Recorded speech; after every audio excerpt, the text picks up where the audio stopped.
Recording पण नाही काय नाही धड. मी पहिल्या प्रथम हिरेश मीना हे DRM म्हणून या ठिकाणी काम पाहत आहेत. मी खास करून त्यांचं अभिनंदन करेल आणि आभार मानेल. यापूर्वीचे पण DRM आपण पाहिलेले आहेत, परंतु फील्डवर उतरून स्वतः काम करणारे DRM म्हणून ते प्रसिद्ध आहेत. ते आल्यापासून बऱ्याचशा मागण्या आहेत. ठाणा स्टेशनच नाही तर अनेक स्टेशनच्या मागण्या त्याचे काम जोरामध्ये सुरू आहे. त्या दिवशी सुद्धा नवी मुंबई आणि सिडको यांच्यामध्ये जो समन्वय साधून नवी मुंबईतील स्टेशन रेल्वेने ताब्यात घेण्याचा जो काही निर्णय झालाय त्यांच्यामध्ये सुद्धा त्यांचा सिंहाचा वाटा आहे. अनेक छोटे मोठे विषय आहेत या ठाणा स्टेशनमध्ये. आपण पाहताय त्या ठाणा स्टेशनमध्ये दिवसेंदिवस सुधारणा होते, परंतु त्या ठिकाणी डीमार्टनी CSR मधून जी काही स्वच्छतागृह करण्याचा जो निर्णय घेतला होता त्या कामामध्ये त्यांची दिरंगाई आहे. त्यांचं ते काम रखडलेलं आहे. पिण्याच्या पाण्याची समस्या असेल, प्लॅटफॉर्म नंबर 5 आणि 6 वरती जे एक्सलेटरचं काम आहे तो काही तांत्रिक अडचणींमुळे त्याच्यामध्ये तो थोडं खूप स्लो चालू आहे. त्याचबरोबर पावसाळ्यापूर्वीची नालेसफाई असेल, 15 डब्यांची जी काही गाड्या येणार आहेत त्यासाठी प्लॅटफॉर्मची लांबी वाढवणं गरजेचं आहे. बऱ्याच प्लॅटफॉर्मची लांबी वाढवण्याचं काम युद्ध पातळीवर सुरू आहे, परंतु रात्रीचे 1-2 तास त्यांना मिळतात, त्यामध्ये काम करावं लागतं. त्यामुळे त्या कामाला गती देण्याच्या दृष्टीने सुद्धा आज चर्चा झालेली आहे. त्याचबरोबर जो खूप मोठा प्रश्न आहे तो पाण्याचे स्रोत आपण नेहमीच शोधत असतो आणि रेल्वेच्या ताब्यामध्ये इल्टनपाडा जो नवी मुंबई पारसी खिंडमध्ये एक मोठं धरण आहे आणि ते नादुरुस्त आहे. रेल्वे वापरत नाही. ब्रिटिशकालीन धरण आहे.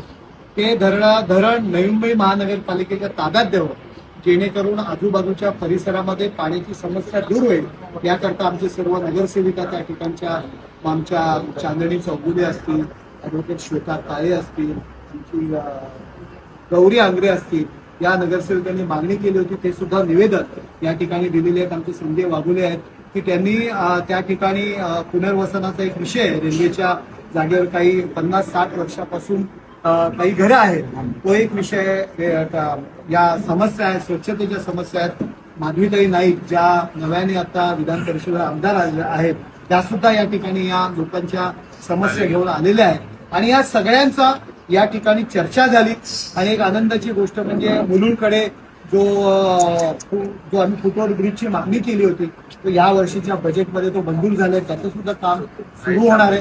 7 नंबर आणि 8 नंबरमध्ये शौचालयाचा जो विषय आहे त्या दृष्टीने सुद्धा निर्णय झालेला आहे की त्याची फिजिबिलिटी पाहून तो निर्णय घेतला जातील. एक्सलेटरचा विषय आहे, या संदर्भात सुद्धा माहिती घेऊन आपण ते त्या ठिकाणी निर्णय घेतील.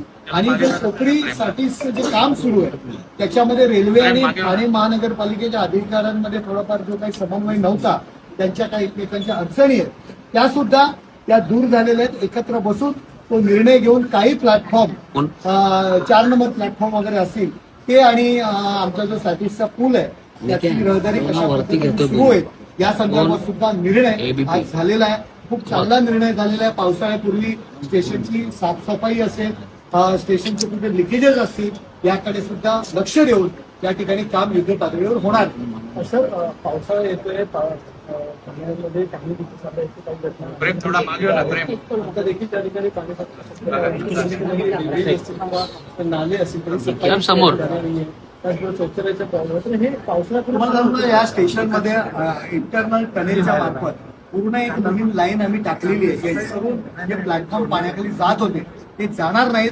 आणखी काही समस्या असतील, पाणी जिथे चोकअप होईल ते सुद्धा दूर केल्या जातील. आणि खूप मोठं ऐतिहासिक काम या ठिकाणी झालेलं आहे. प्लॅटफॉर्मच्या काही लाईन आहे त्याच्या खालून आपण एक पाईप टाकलेलं आहे, इंटरनल पुश हे करून म्हणजे ट्रॅकला कुठेही धक्का न लावता, आणि त्याच्यामुळे जे काही पाणी साचणार आहे त्याचा तो प्रश्न दूर होईल. प्लॅटफॉर्म पाण्यामध्ये जातात.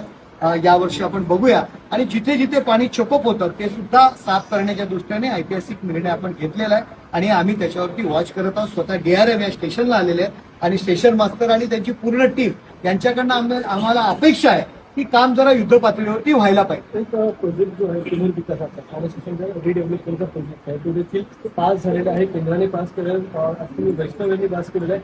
अजून त्याचं काम या ठिकाणी सुरू दिसून येत नाही. काम दोन्ही बाजूनी काम सुरू आहे. त्या मेला फक्त ABP दिसतोय. जो निधीचा जो विषय आहे त्यालाही त्याला खाली घ्यायला सांगा ना. मिळालेली आहे. रेल्वे बोर्डाकडे तो विषय गेलेला आहे आणि ज्या ठिकाणी ऑलरेडी स्टेशन होणार आहे त्या ठिकाणच्या काही हात दुखायला लागला. घरं असतील ए, त्यांच्या दाबून हात दुखायला लागला माझा. पुनर्वसनासंदर्भात यायला. कालच मी स्वतः त्या ठिकाणी बैठक घेतलेली आहे. त्या ठिकाणचे स्थानिक नगरसेवक माझ्या समोर होते. केबलिंगचं काम सुरू आहे आमच्या लेप्रेसी कॉलनीमधून. त्या ठिकाणी टाटाचा जो काही टॉवर आहे तो शटडाऊन मिळालं की ते एक दोन तासाचं काम आहे. केबल टाकलेली आहे, ते जॉईंटचं काम सुरू आहे. म्हणजे सर्व पातळीवरनं काम सुरू आहे. निधी लवकरात लवकर मिळेल. माननीय देवेंद्रजी फडणवीस असतील, माननीय एकनाथ शिंदे साहेब असतील, श्रीकांत शिंदे असतील, हे सुद्धा यासाठी आम्हाला सहकार्य करत आहे.